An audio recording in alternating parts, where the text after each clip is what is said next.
지난 5월 달에 키즈카페에서 여러 해 전에 사고를 당해서 뇌사 상태에 빠져있던 5살 전소율이라는 어린아이가 있었습니다.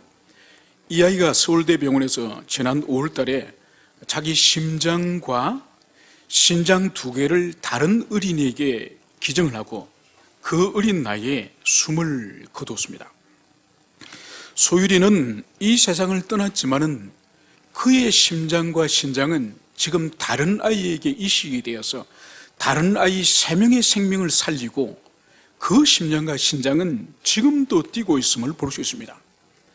이렇게 한 아이는 죽어가면서 3명의 영혼을 살린, 3명의 생명을 살린 너무나도 귀한 일이 있었다는 것이죠. 여러분, 인간 존재에 대한 가장 오래된 철학적 화두가 무엇이겠습니까? 그것은 인간은 어디서 왔으며 또 이 땅에서 무엇을 위해서 살며 그리고 마지막에는 인간은 어디로 가는가?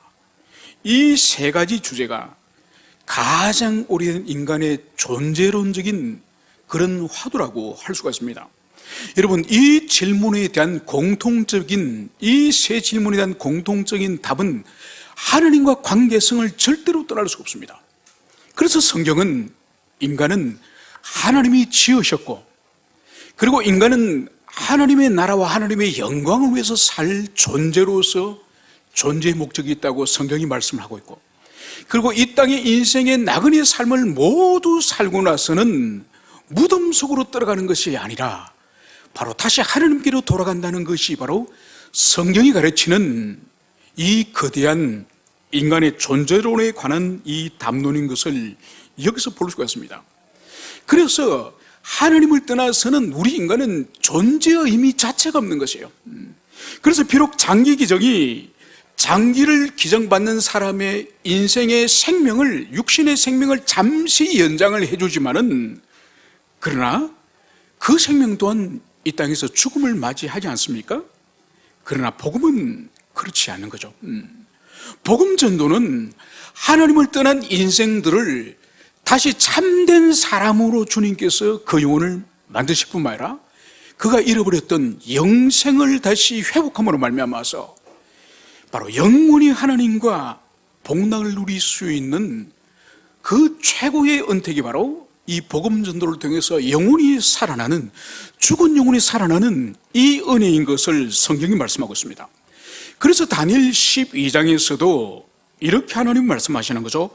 많은 사람을 옳은 대로 돌아오게 한 자는 하늘의 별과 같이 영원토록 빛나리라. 바로 사람을 그 허무하고 무가치한 하나님 없는 어둠 속에 살아가는 그 인생에게 복음을 전가하여서 그 사람이 하나님께로 다시 돌아오는 인생을 살게 할 때에 그 사람의 헌신과 그 사람의 수고에 대해서는 바로 하늘의 별과 같이 빛나게 할 것이다. 주님께 이 말씀을 하신 것을 볼 수 있습니다. 여러분, 그래서 인간이 다른 사람을 위해서 할 수 있는 최고의 헌신은 심장을 떼어주는 것보다 더 영원한 가치가 있는 것은 바로 뭔가 하니까 복음을 모르는 자들에게, 그리스도를 모르는 자들에게 그리스도를 증거하여서 그로 하여금 영생을 얻고 그로 하여금 바로 천국을 소유하게 하는 이 일이 가장 인간이 다른 인간을 위해서 할 수 있는 최고의 아름다운 선행인 것을, 이것을 성경이 말씀을 하고 있습니다. 그래서 우리는 지난 3주 동안 이 복음 전도에서 복음의 컨텐츠, 복음의 내용에 대해서 우리가 살펴봤습니다. 오늘은 지난 3주의 내용을 다시 압축을 해가지고 1시간에 오늘 정리를 한번 하겠습니다. 그래서 여러분들이 이것을 다시 기억을 하시고 또 이 공과, 오늘 이 공과 공부 자료를 가지고 계속적으로 여러분들 읽고 반복적으로 숙제해가지고 이 내용이 한 3, 40분은 충분히 될 겁니다. 그래서 전도할 사람이 10분 정도밖에 시간이 안 될 것 같으면 여러분들이 압축해가지고 10분으로 전하시고 한 3, 40분 충분히 밥 먹으면서 충분히 시간이 있으면은 이 내용을 풀텍스트로 여러분들이 그렇게 나눠도 좋고, 하여튼 여러분들의 상황에 따라서 그렇게 여러분들이 증거하시길 바랍니다. 여러분, 인간은 오랫동안 우주와 만물과 이 사람이 도대체 어떻게 존재하게 됐는가, 이 존재의 근원에 대해서 오랫동안 인간들은 고민을 했습니다. 그래서 어떤 사람은 그런 것은 인간이 알 수 없다. 우리가 이 세상을 만드는 것을 본 적이 있느냐? 아무도 그것은 세상과 사람은 우주와 만물이 이렇게 존재하게 됐다 말할 수 없다는 거예요. 이게 바로 뭔가 하니까 철학적으로는 불가지론이라 말하는 거죠. 알 수 없다. 이런 주장을 하는 사람들이 있었습니다. 두 번째로는 우주와 만물은 특히 과학자들이 이렇게 말하죠. 소위 말해서 우주의 거대한 폭발, 빅뱅, 이것을 통해서 존재가 시작되면서 그리고 진화가 시작되어서 오늘까지 모든 우주와 이 생명체들이 이르렀다. 여러분, 이것은 왜 그런 빅뱅이 일어났느냐? 이거 답을 못하죠. 우연이라는 거예요. 왜 진화가 되어서 여기까지 인간이 왔느냐? 이것도 우연이라는 거예요. 여러분, 이런 주장이 있는가 하면은, 그러나 성경은 명백하게 이 우주와 이 사람을 하나님이 설계하셨고 하나님이 계획하셨고 이 계획을 따라서 그대로 완전한 피조물들이 하나님이 만드셨다는 거죠. 한 번도 실수 없이, 두 번 반복 연습한 것이 아니라 단 한 번에 완전한 창조 세계가 이루어졌고 인간도 단번에 완전한 아름다운 하나님의 형상을 가진 존재가 되었다고 성경이 말씀을 하고 있습니다. 그래서 오직 성경만이 이 만물과 우주와 이 사람이 하나님이 지으셨음을 그것을 명백하게 말씀을 하고 있습니다. 여러분, 특별히 인간의 창조에 대해서 성경은 아주 주목을 하죠. 가장 미천한 흙으로 가장 존귀한 만물의 이 멸관인 인간을 하나님이 짓지 않으셨습니까? 인간을 지으셔되 바로 하나님의 형상으로 지으셔서 하나님과 사귐이 있고 하나님의 뜻을 알고 하나님을 대신해서 이 만물을 통치할 수 있는, 다스릴 수 있는 주재권을 주님께서 주시지 않으셨습니까? 그래서 이 만물 가운데 가장 존귀하고 위대한 존재로 우리 사람을 주님이 지으신 거죠. 그리고 남자와 여자를 주님이 지으셔서 이 여자를 주님께서 이끄시고 이 아담 앞으로 인도했을 때 아담이 어떻게 반응합니까? 이는 내 뼈 중에 뼈요 살 중에 살이로다. 얼마나 감탄하며 찬사합니까? 여러분, 그래서 인간의 관계는 서로 이렇게 감탄하며 찬사하는 이런 관계가 원래의 관계예요. 부부의 관계도 아담과 하와처럼 이렇게 감탄하며 이렇게 찬사하는 이런 관계가 이것이 원래의 관계고, 그리고 이 아담과 하와는 최초의 이웃이지 않습니까? 이웃의 관계도 이렇게 기뻐하며 찬사하는 이런 관계가 원래의 이웃의 관계예요. 이런 아름다운 만물과 이런 완전한 사람을 지으셨음을 하나님은 그것을 말씀을 하고 있습니다. 그러면 왜 하나님께서 사람을 지으셨다고 성경은 말씀을 하고 있습니까? 그것은 바로 이사야서 43장 21절에서 말씀하고 있는 것처럼 이 백성은 바로 내가 나를 위하여 지었나니 바로 찬송을 하게 하려 함이라. 주님의 피조물인 우리 사람은 창조주 하나님을 위해서 경배와 찬양을 올려드리는 이런 주님을 향한 종교적인 존재, 그분을 높이시는 이런 종교적인 경배와 찬양을 드리는 그런 존재로 지으셨음을 말씀하고 있고, 바울 사도는 고린도전서 10장 31절에서 너희가 무엇을 먹든지 마시든지 다 하나님의 영광을 위해 하라. 여러분, 이것은 우리 삶의 모든 방면에, 우리의 가정생활, 직장생활, 우리의 교우생활, 우리가 먹고 마시든지 무슨 일인지 모든 삶의 방향성이 어디를 향한다고요? 방향성이 하나님의 영광을 향하여 모든 삶의 전 방면이 주님의 영광을 향해 하더라. 여러분, 이것이 우리 존재의 목적, 우리를 지으신 창조의 목적임을 주님이 그것을 말씀하셨습니다. 그러나 안타깝게도 우리 사람을 지으신 이후에 바로 주님께서 아담과 맺으셨던 이 언약, 선악과 언약, 이 언약으로 말미암아 이제 큰 타락의 사건이 일어나지 않습니까? 여러분, 원래 하나님께서 선악과 언약을 맺으신 것은 인간이 타락해서 망하라고, 그거 먹고 망하라고 하나님이 만드셨습니까? 아니죠, 그죠? 그래서 에덴에서 왕적인 존재로 모든 것을 다스리고 모든 것을 누릴 수 있지만은 에덴 동산 한가운데 있는 선악과를 볼 때마다 나는 하나님의 피조물에 불과해.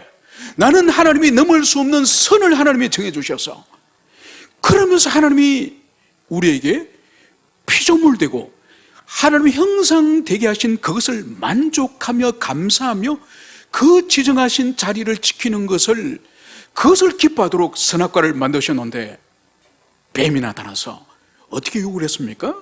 아니야, 선악과를 먹는 날은 죽지 않고 오히려 너희들이 눈이 밝아져서 하나님처럼 돼. 여러분, 이 사단과 이 뱀의 유혹이 하나님과 우리 인간 사이를 어떻게 해서 이간질을 시키죠.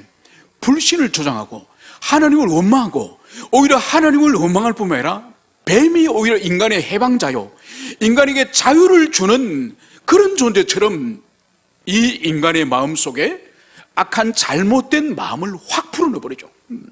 그래서 결국은 어떻게 됐습니까? 하나님은 신뢰하지 않고 하나님을 미워하고 하나님에 대한 반감을 가지고 오히려 사탄의 말을 쫓아서 결국은 선악과를 하와 자신이 먹고 남편까지 주어서 먹게 하여서 이제는 인류가 타락하여서 결국은 하나님의 큰 심판을 받게 되었다는 것을 우리는 알고 있습니다. 여러분, 그래서 이 타락의 결과가 바로 무엇입니까? 첫 번째는 하나님과 관계가 파괴된 것이지 않습니까? 그래서 항상 하나님이 에덴에 오셔서 함께 인간과 함께 이 에덴을 거니시고 에덴에서 아담과 함께 교제를 나누시고 이렇게 아름다운 관계가 어떻게 되었죠? 바로 하나님을 피하여서 숨는 거예요. 숨는 겁니다. 여러분, 그래서 교회에서 예배 드릴 때도 숨으면 안 됩니다.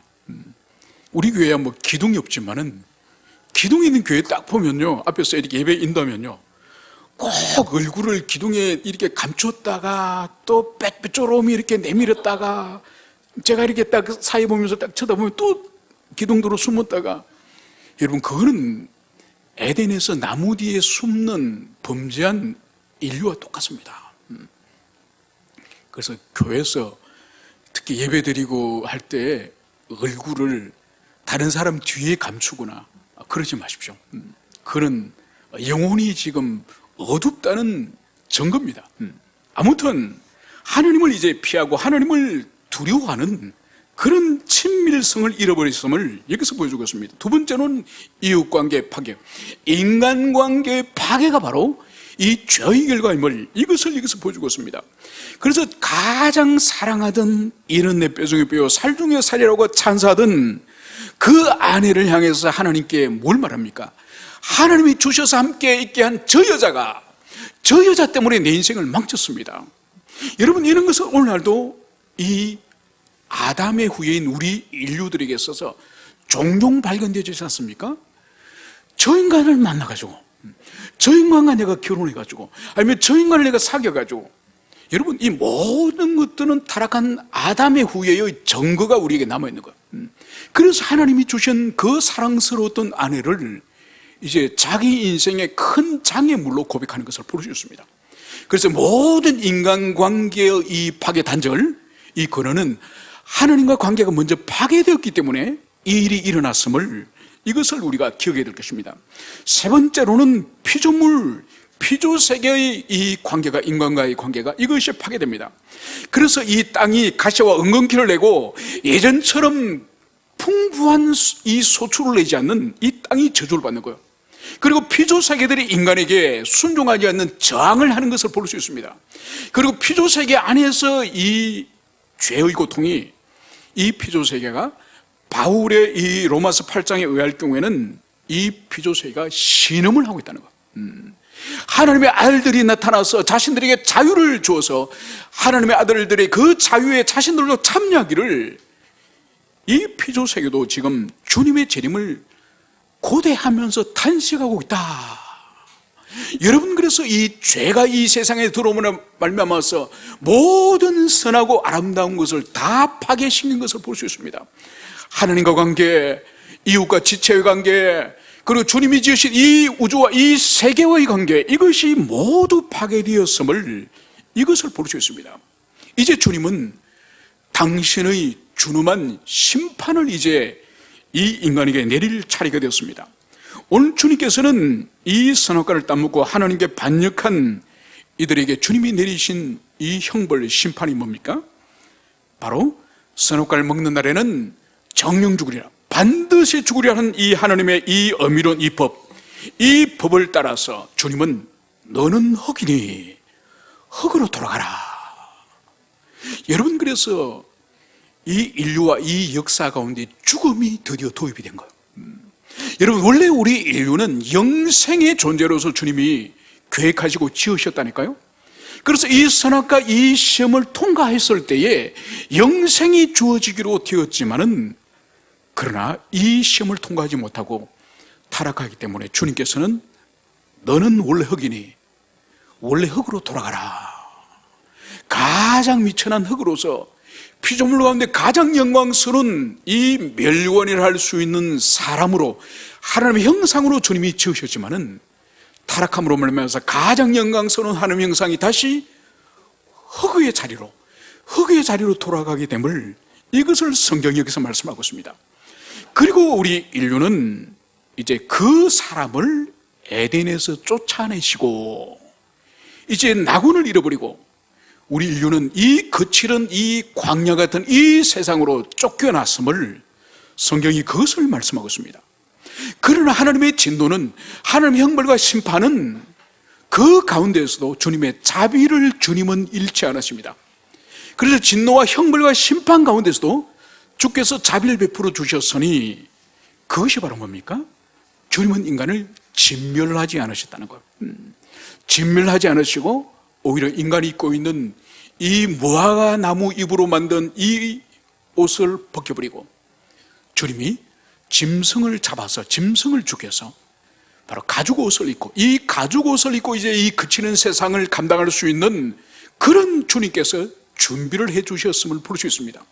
이 가죽 옷은 장차 오실 그리스도 예수, 주님의 십자가의 피 흘림을 상징하는 한 짐승의 대속적인 죽음, 그것을 여기서 예표한다고 볼 수 있습니다.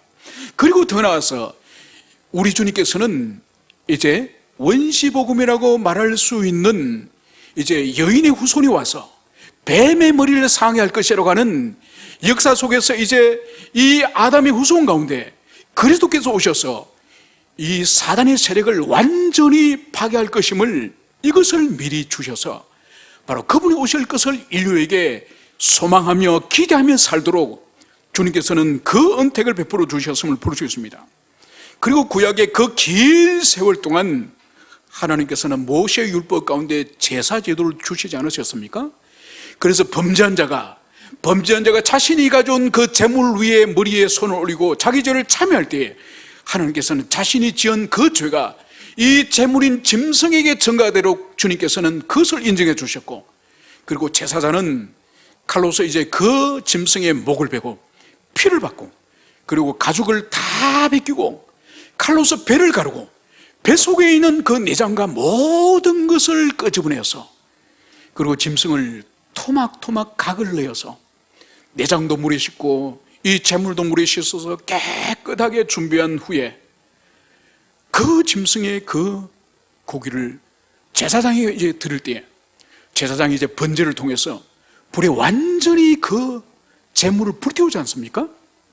그것을 곁에 있는 이 제사대가 이 짐승의 죽음으로부터 불타는 그 순간까지 모든 것을 지켜보게 함으로 말미암아서 마땅히 자신이 이 짐승처럼 죽고 불태워져야 되는데, 하나님은 자신이 아니라 이 짐승을 대신하여 죽으심으로 말미암아서 하나님 아버지께서는 죄를 얼마나 진노하시는지, 죄에 대해서 진노하신 하나님의 공의의 성품을 그 자리에서 경험하고, 그러면서 주님께서는 바로 범죄한 자신을 주님께서 형벌하시는 것이 아니라 자신은 그대로 손대지 않으시고 보존하심으로 말미암아서 죄인을 향해서는 하나님이 얼마나 불쌍히 여기시는, 죄인을 향한 하나님의 무한한 사랑과 그 자비를 이 제사의 현장 시작부터 끝까지 똑똑히 그것을 지켜봄으로 말미암아서 이 짐승의 제사는 하나님의 무한한 진노와 무한한 하나님의 사랑과 자비를 이 시청각 제로, 이 짐승의 죽음이라고 하는 이 시청각 제로를 통해서 똑똑히 경험하도록 하신 일이 바로 구약의 제사 제도인 거죠. 그래서 이 제사 제도는 이 대속의 은총, 이 대속의 은총이 얼마나 좋은 샘플인지, 예표인지 그것을 볼 수 있는 거죠. 그래서 우리 주님이 이 세상의 공생애를 시작할 점에 세례 요한이 우리 주님을 향해서 뭐라고 외쳤습니까? 보라, 세상 죄를 지고 가는 하나님의 어린 양이로다. 여러분, 그 어린 양이 우리 인간의 죄를 대신해서 죽임을 당하고 불태움을 당하는 그 짐승이 하나님의 어린 양이지 않습니까? 바로 세례 요한은 우리 주님을 향해서 우리 주님이 이 땅에서 행하실 그분의 사역의 본질이 세상 죄를 지고 가실 하나님의 어린 양이다, 이것을 그대로 정확하게 그것을 선언했음을, 그것을 볼 수 있습니다. 그리고 드디어 우리 주님이 이 땅에 사람으로 오셔서 공생의 모든 순종을 온전히 다하신 후에 우리 주님의 최후의 사역, 그분의 사역의 절정인 그 사역이 뭡니까? 바로 당신 십자가에 죽으시는 대속의 죽음을 주님이 그 일을 하기 위해서 오시지 않으셨습니까? 그래서 마태복음 20장 28절에서 주님은 이렇게 말씀하셨죠. 인자가 온 것은 섬김을 받으려 함이 아니라 도리어 섬기려 하고 자기 목숨을 많은 사람의 대속물로 주려 함이라. 여러분, 주님은 이 천상의 하늘 보좌에서 계셨던 하나님이세요. 하나님이 이 땅에 사람으로 내려오신 분이 성자 그리스도 예수, 그분이지 않습니까? 여러분, 이 지상에 작은 왕국의 왕이 되더라도 얼마나 권세를 휘두르면서 폭정을 행하면서 백성들을 수탈하면서 그 칼의 권세를 휘두르는 것이 인간이지 않습니까? 여러분, 영원 전부터 영원까지 천상 보좌에서 계시던 그 주님이신 우리 주님이 이 땅에 오신 목적이 뭐라고요? 섬김을 받음이 아니라 당신이 섬기려, 이 땅에 죄인들을 섬기러 오셨대요. 그런데 그것을 어떤 방식으로 섬기신다고요? 자기 목숨을, 자기 생명을 대속물로 주려 함이라. 바로 구약의 어린 양이 목베임을 당하고 피 흘리고 가죽을 벗기고 몸이 토막이 나고 불태워서 죽임을 당하듯이 바로 예수님 자신이 어린 양이 죽임을 당하는 그 죽임처럼 이 땅에 죄인들을 위해서 자신의 대속물로 자신의 생명을 주시기 위해서 오셨다. 여러분, 주님은 이 땅에 오시면서 분명히 자신이 왜 오셨는지, 무엇을 위해서 자신이 사셨는지, 궁극적으로 자신이 돌아가야 될 곳이 무엇인지 주님은 그것을 분명히 인식을 하셨습니다.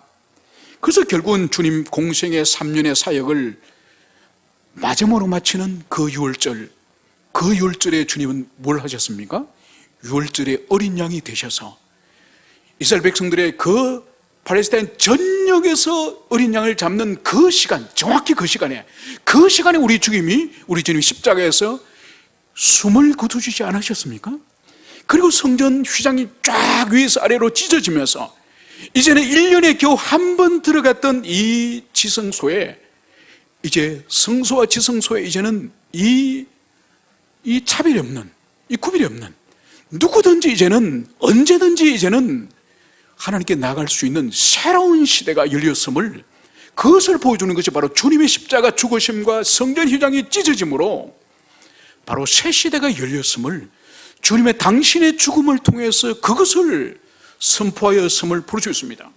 여러분, 그래서 오늘 이제 이 십자가는 하나님의 구약에서부터 그토록 주님이 가지고 계시는 이 공의에 대한, 이 죄에 대해서 진노하시는 공의의 성품, 그리고 죄인들을 불쌍히 여기시는 이 자비의 사랑의 성품, 이 두 성품이 완전히 충족되어지는 것이 바로 십자가예요, 십자가.